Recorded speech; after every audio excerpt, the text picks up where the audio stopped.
the Sportscast, December the 3rd, 2021. If you haven't yet, please subscribe in all our channels: YouTube, Twitch.tv, Twitter, and Apple Podcasts.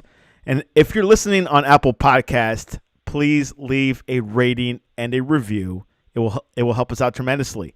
We're also on online radio. If you want to listen to us on radio any time of the day, listen to our smart speaker, the Alexa, that we can find. Just say, Alexa, play Sportscast, and you'll hear us live and direct. And we'll also be airing the Alabama-Georgia game tomorrow at 4 p.m. Eastern.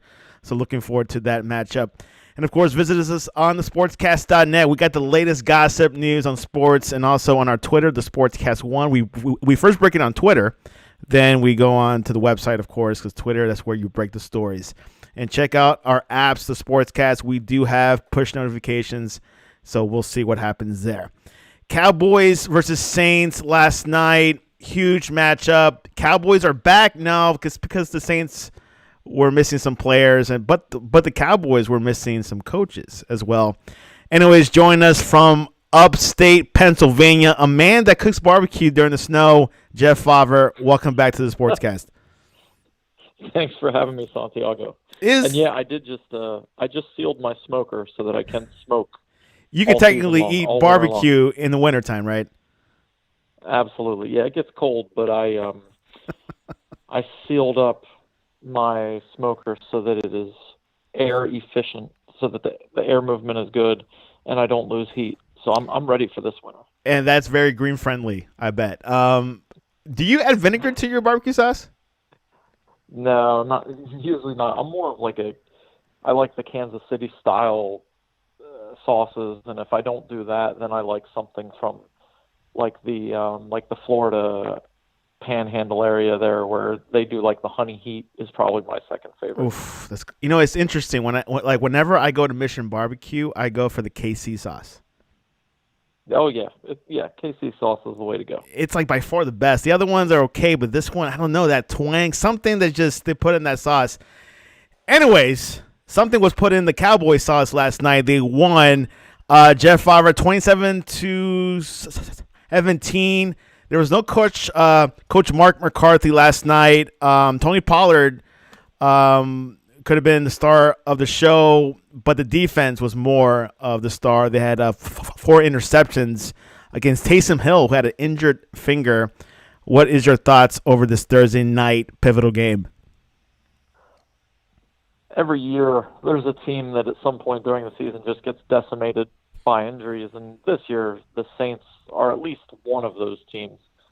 First of all, you're playing with your backup quarterback. They've been playing with Simeon the last couple of weeks. Now they're playing with Hill. That is really tough. I mean, that is incredibly difficult. It seems as though the Saints defense, they hang tough, they play hard, but eventually your offense just has to help you. And lately the offense hasn't been able to do anything. And then when the offense is turning it over and giving up pick sixes, then you're really in trouble, because now the defense didn't even get a chance. They didn't even get to come on the field. So I do think Dallas has been playing pretty well. And I think Dak is one of the top 5 quarterbacks in the NFL right now. And it's always hard to quantify exactly, that 5 to 8 range. But I think he's great. The Cowboys have tons of weapons. Their offensive line, when it's healthy, is really good. And Pollard, he's explosive. He's a big play waiting to happen. And as long as they're getting him the ball and staying balanced, and, Lamb has been awesome. Cooper had a few nice catches. And I like Gallup, man. I think Gallup, unfortunately for him, he's probably going to be the odd man out. He's going to have to leave after this year just because they drafted Lamb so high. But, man, I think Gallup, when he gets his opportunity, he's a nice player too. Yeah, Gallup has definitely been up there in the rankings. Of course, he had to step it up last night with no Amari Cooper, but CeeDee Lamb did play. Who had 89 yards, and Dalton Schultz had 43 yards. The Saints team, obviously going back and forth with Simeon and Taysom Hill. Jeff, who do you think is better right now? Well, man,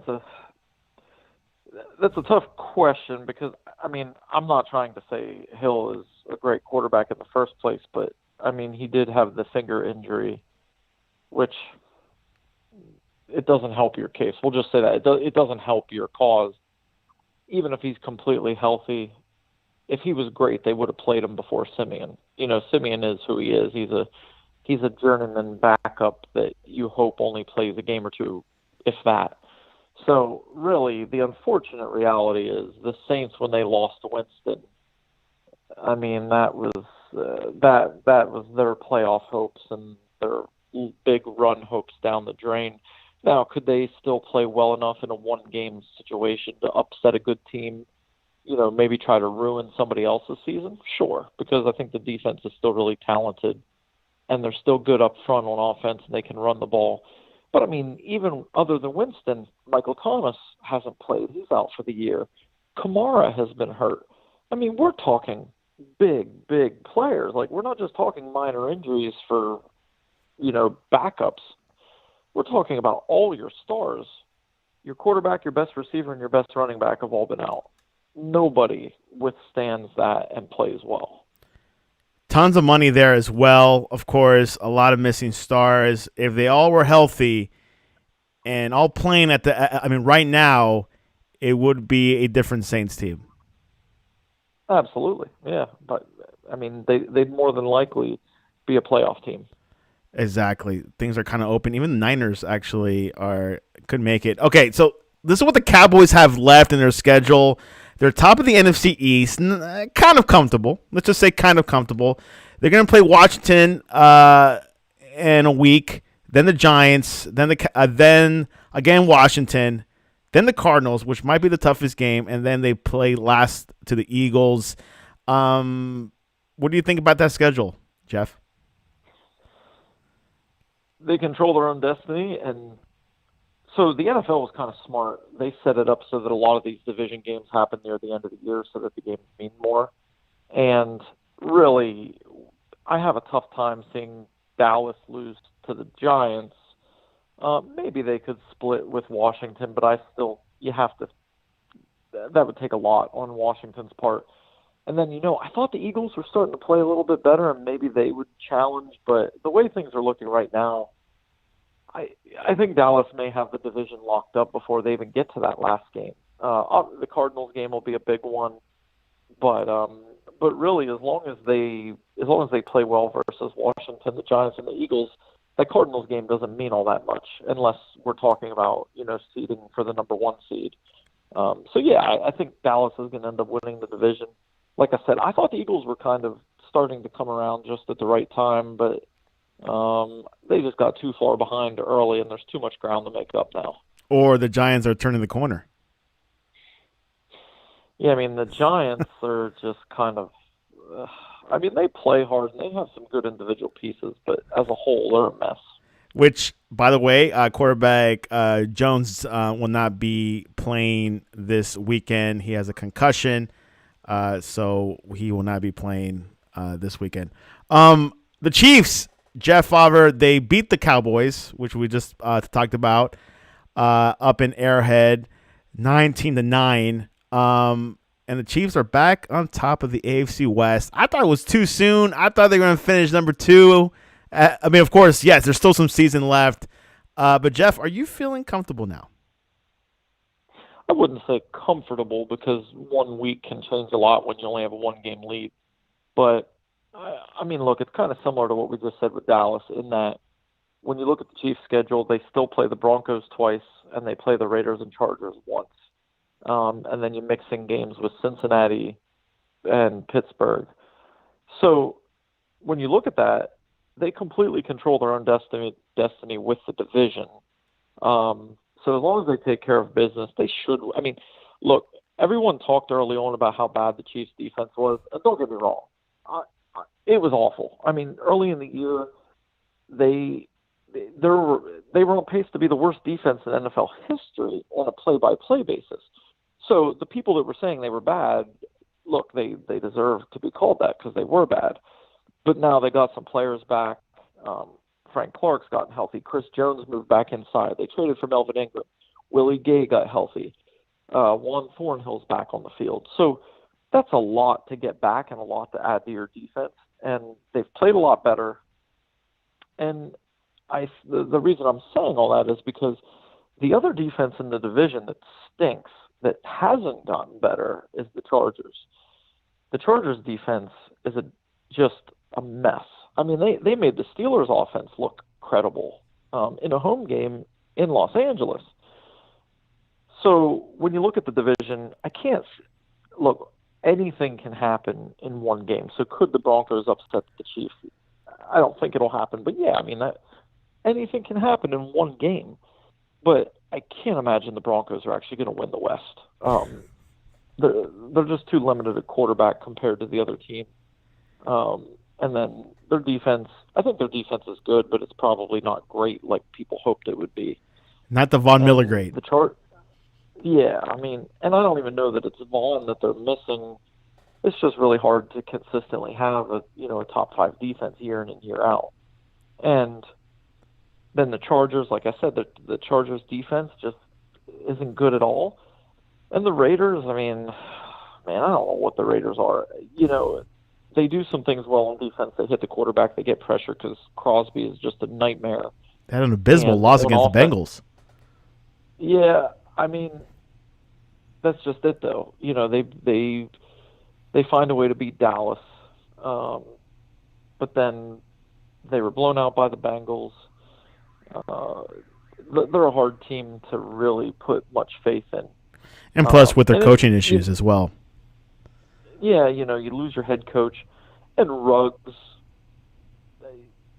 I know what he did off the field was horrific, but I'm just saying, just from an on-the-field perspective, you can't replace what he did. And Deshaun Jackson can do a lot of those same things, but Deshaun Jackson can still make some plays for you. But he's not in his prime anymore. He's not going to be that guy that you want on the field every snap. Yeah, this Raiders team, quite odd. They did win on Thanksgiving, which is a massive win for them on prime time. Just like Jeff said, AFC West is still tight. Chiefs are just up by one game from the others. Chargers, Raiders, and Broncos are tied for second at 6-5. So I can't say it's. I mean, I've been saying this for a while, and I could still say it today, but the AFC West is still in play. You think, Jeff? Yeah, I mean, it's still wide open. It's wide open, and the schedule is going to take care of that because they're all playing each other down the stretch here. And I think this Sunday night's going to be a big game. The Chiefs and Broncos play each other, and the Broncos feel some kind of way. They haven't beaten the Chiefs since 2015, so it's been a long time since the Broncos have beat the Chiefs. And every time they play, they always talk about how angry they are, and but anger only takes you so far, and eventually you just have to be the better football team. Right now, I think the Chiefs are the better football team. I don't know many people would argue that the Broncos are a better team right now. But again, it comes down to in the division, in one game, anything can happen. So if the Broncos would find a way to pull the upset, then all of a sudden the AFC West is going to come down to the last week of the season. If they can't pull the upset, it's still not over because a lot would depend on what the Chargers and Raiders do. But if the Chiefs win Sunday, they're in a really good position then. If the Chiefs win, keep in mind they're also in play for the 1 seed still, which I thought was crazy talk a while ago. But the Titans are just so beat up beyond belief that you have to think they're going to drop a few more games. They're just absolutely torn apart by injuries. And then the Ravens, similar. The Ravens have a ton of injuries too. And every week it feels as though we say, oh man, the Ravens were one play away from losing. It just feels as though we say that every single week. I mean, last week Lamar Jackson threw 4 interceptions and they still won. So I'm just saying I wouldn't write off the Titans and Ravens not winning the 1 seed. How about the Patriots? I should say Titans or maybe. They're at second in the AFC right now. Can they bump up a little bit? So the Patriots' defense is legitimate, but we're going to learn a lot about them because they play Buffalo twice in the next 3 weeks. If I'm remembering, I know they play Buffalo 2 more times, but I thought it was 2 times in the next 3 weeks, or maybe they play Monday night for sure. Yeah. So we're going to learn a lot about both teams, and my feel for it. I favor the Patriots over the Bills a little bit. I had that same feeling, Jeff.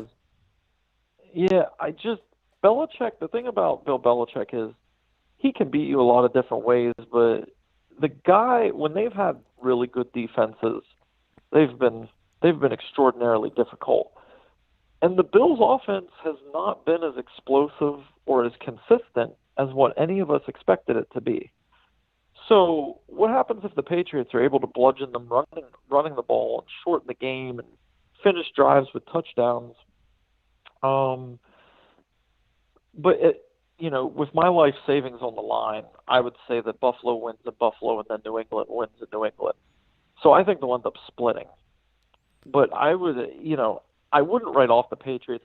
The only question I have, we always talk about Super Bowl contenders. Who's a Super Bowl contender? The Patriots' defense is awesome. It's excellent. But I just always have trouble saying the team led by a rookie quarterback is going to be someone that I'm going to pick to go the whole way to the Super Bowl.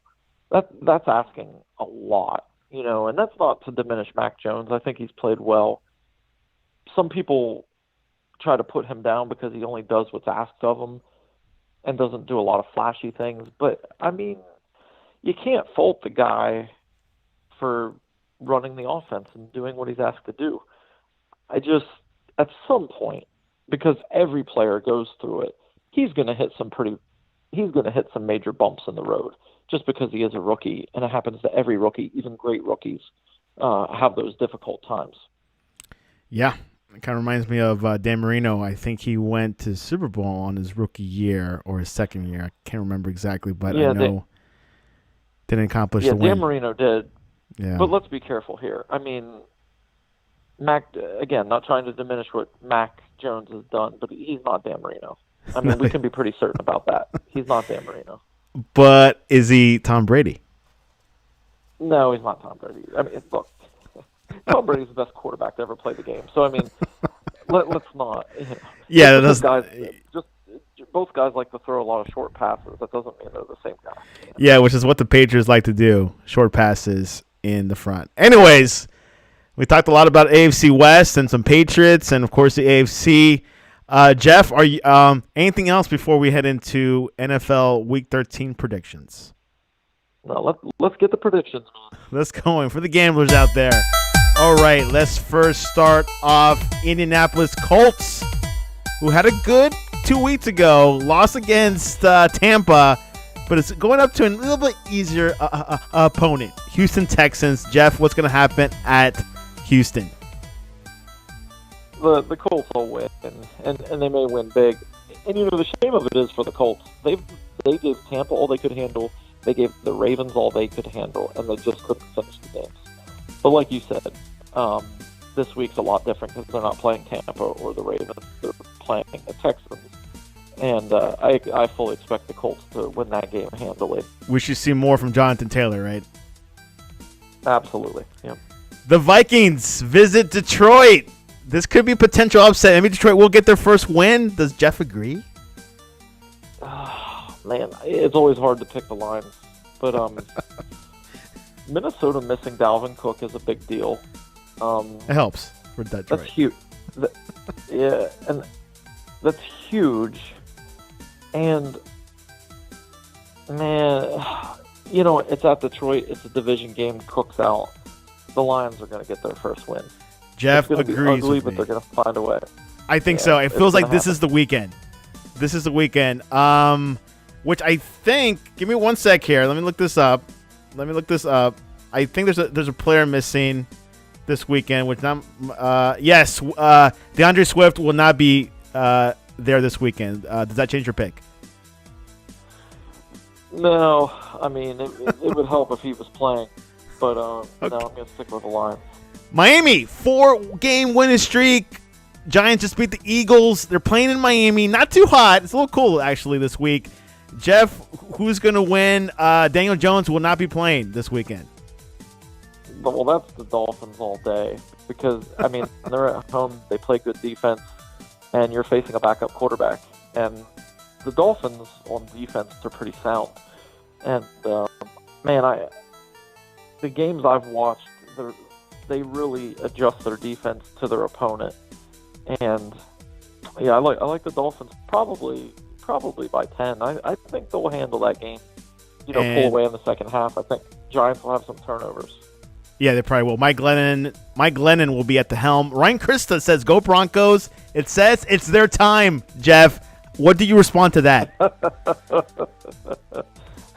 I've been hearing it's the Broncos' time for a long time, ever since Peyton Manning left.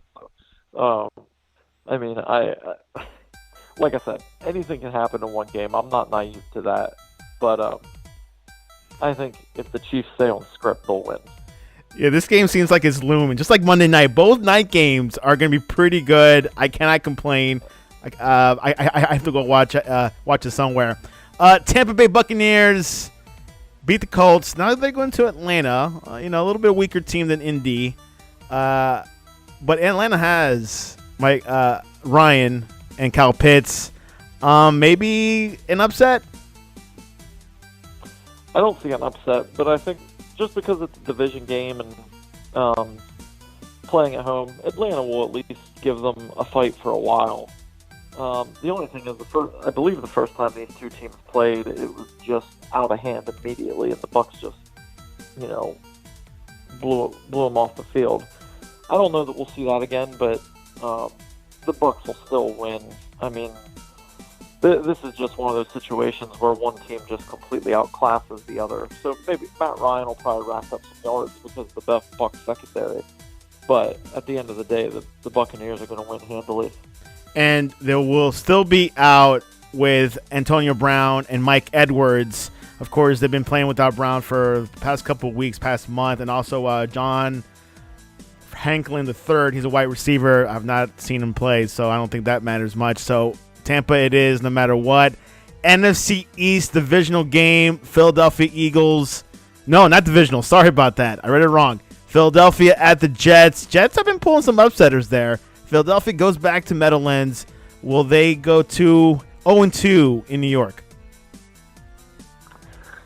No. I think the Eagles are going to win that game. And just the Jets, I mean, man, I don't.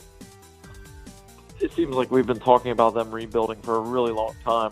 And with the Eagles, I mean, I did think the Giants game was a chance for the Eagles to turn the corner. They didn't do it. But again, the Jets, even though the Giants aren't a great team by any means, I think they're still better than the Jets.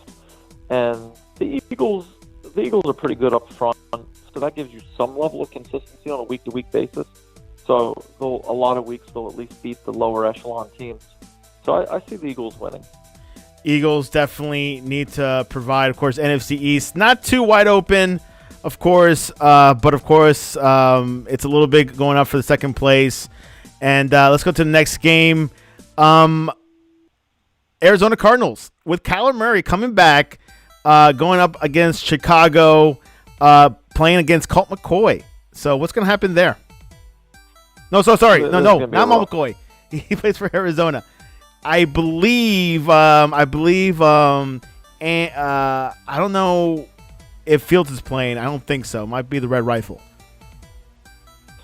So it's going to be a long day for the Bears. I mean, unfortunately, they're just one of these teams that feels like they're hanging on by a thread. Just not. I mean, it took everything they had to beat the Lions. And Murray coming back, he's going to be pumped to be back on the field. The offense is going to want to. And Hopkins is coming back too. Yeah, I mean that's a lot to get back. I mean that's a lot to add to your team. That's all, So yeah, it's going to be a rough day for the Bears, man. I mean, the chance of firing Nagy are only going to get louder as the year goes on. So That's going to be a big Cardinals win. And yes, the Red Rifle and the Halton is playing this weekend for the Bears, so still going to be a long day. Let's go Chargers. You know those Chargers at Cincinnati Bengals. Wow, what's going to happen there? That's a win for Cincinnati. No bias. It can't be. Look, well, but I always say, the Chargers almost lost to the Eagles earlier in the year. And I've always said about how I think it's really hard to play on the opposite side of the country, different time zones. And now you're playing a good team too. You're not playing the Eagles, you're playing the Bengals, who are legitimately good. And I think the Chargers just have not played well. I mean, they just got blown out by the Broncos. So that's not to take everything away from the Broncos, but that's not a good sign. You just got blown out by the Broncos. Now you're going on another road game across the country to play a team that's better than the Broncos. So what I worry about in this game, I think the Bengals offense is just going to have a field day. I think the Bengals offense is going to just move up and down the field, and I think Mixon will have a huge game because the Chargers just can't stop the run to save their life. I like the Bengals in that game. Yeah, Justin Herbert definitely had a good start of the season right now. Not just him. I mean, he's playing okay, but the team has not been a little bit unrelaxed. So we'll see what happens. Cincinnati, Joe Burrow is the real deal, isn't he?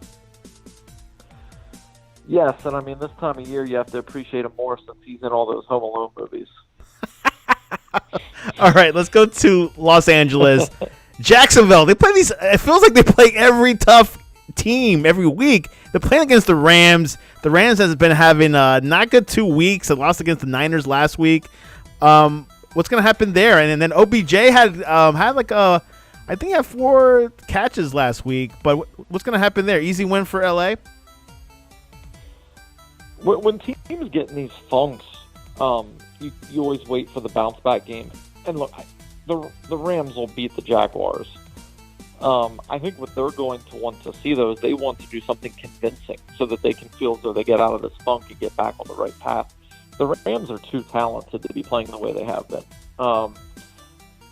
Division games are always tough, though. That's why I never give guarantees in division games because they're always unique.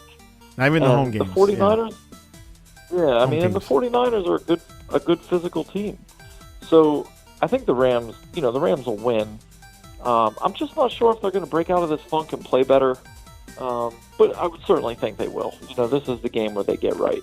Yeah, and the Rams lost against the Packers last week in Lambeau. I don't blame him. That's a tough place to play.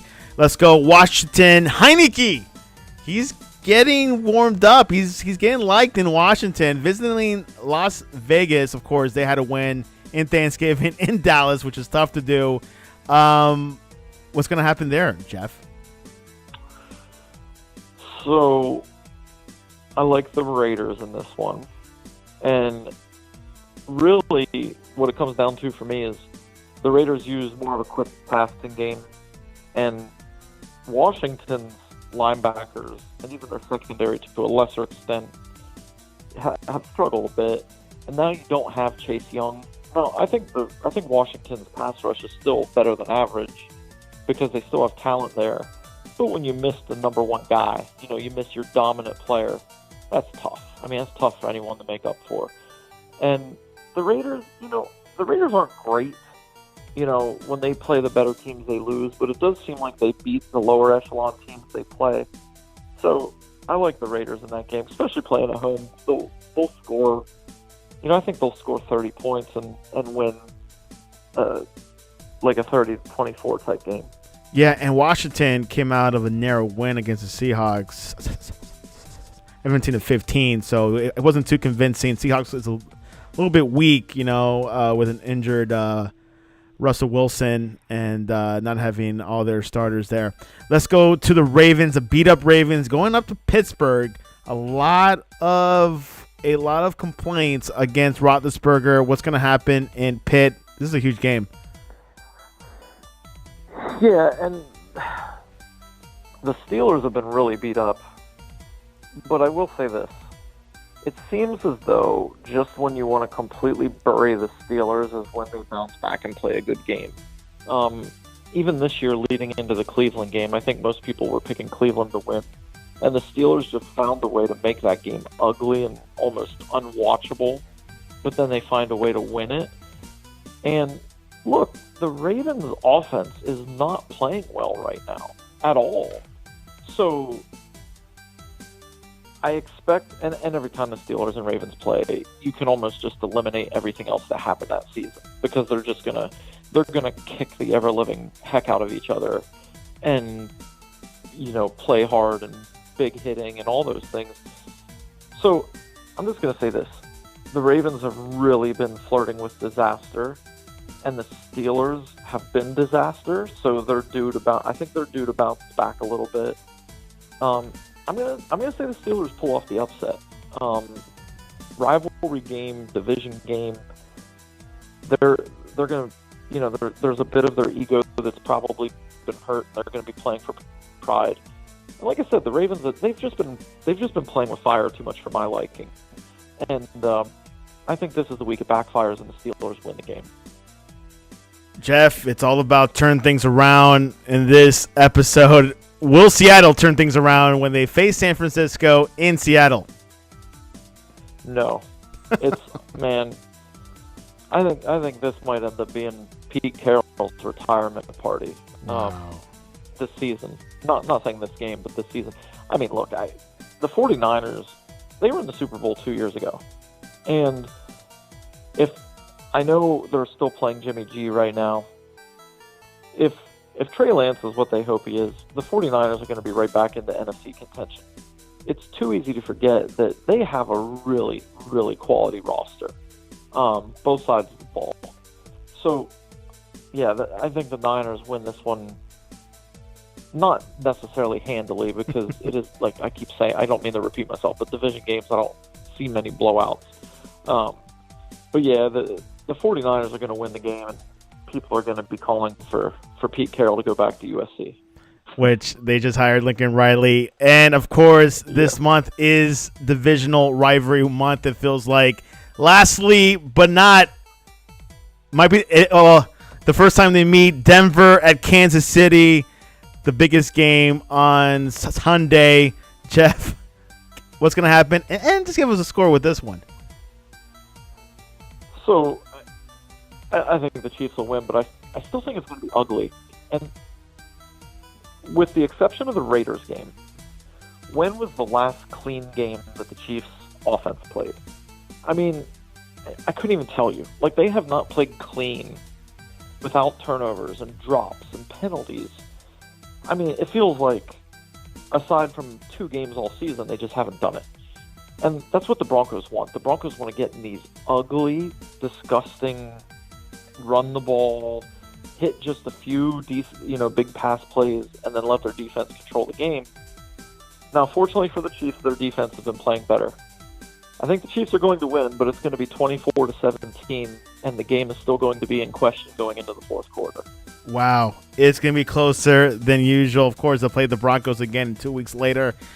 So this is what divisional month is looking like. You got to play these teams. But, yeah, I think that game is going to be good. Of course, Monday Night Football with the Patriots and the Bills, so it should be exciting. Is Teddy Bridgewater playing on Sunday? Yes. Yeah, from everything I've seen, Teddy will be playing. A little banged up, but because you would prefer to have Drew Lock, though. I mean, Teddy's always battling through something. But if Drew Lock plays, then I would change my prediction because Drew Lock is just a turnover waiting to happen. So when he plays, bad things happen. Yeah, it would definitely be a larger margin. So there you have it, NFL Week 13. The games are going to get rougher this month. Ratings will go high. And, of course, we'll see. This month will determine the outcome because, in general, the last week of the season is the first week of January. So we still have a lot more football coming into the new year. So looking pretty excited. Jeff, what is the best way to reach you online to talk to you about winter barbecuing? The best way to follow along is at JT Fulver on Twitter. It's pretty cold out there, right? Like, what's the coldest it been so far? Well, it's been down under freezing here. I mean, Negatives? yeah. No, not negatives, but it's been like 30, 28, That's not 30, too bad. somewhere in there. Some nights. 30 No, I mean, degrees. it's not terrible. You can play football with no long sleeves. I wouldn't, but yeah, I mean, if you were tough, you could. Well, there you have it. JT Favre, you can reach us at thesportscast.net or the Sportscast 1. College football conference championship games are tomorrow. We'll be live tweeting Bama versus Georgia and a lot of the other games. Kind of predictable weekend for college football, what I've been hearing and talking to the Sportscast contributors. So looking forward to it. And then Sunday, more football. Then Monday night, more football. I think that game is going to be high rating, I believe. So we'll see what happens. Belichick versus the Bills. If the Patriots win on Monday night, Jeff, I think there's a lot more tell there. Yeah, I agree. Yep. If the Patriots win, it tells us more than if the Bills win. I mean, really, because the Bills probably should win. So if they don't, then you start to question them a little bit. Yeah, and AFC is in play. Maybe the Patriots will be back after 2 years of 2 years of MIA. Well, I guess you can say that. I don't know. Anyways, Jeff, always a pleasure, and I hope you have a wonderful, warm weekend. All right. Thank you, Santiago.